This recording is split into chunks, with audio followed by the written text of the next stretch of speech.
अब चलते हैं शॉर्ट क्वेश्चन नंबर 3 की तरफ, जिसमें एक एनोड गिवन है 0.2 वोल्ट्स का। हम लोगों ने देखना है कि वो जो एनोड है स्टूडेंट्स, वो with respect to cathode positive है।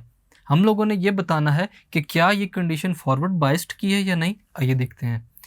जंक्शन डायोड के अंदर जो पी टाइप है स्टूडेंट्स, वो कैसे एक्ट करता है एज एन एनोड, और जो एन टाइप है वो एज अ कैथोड एक्ट करता है। सो हम लोग देख सकते हैं कि पी टाइप जो है वो पॉजिटिव पोटेंशियल पर है। पॉजिटिव पोटेंशियल कितना गिवन है? 0.2 volts with respect to cathode.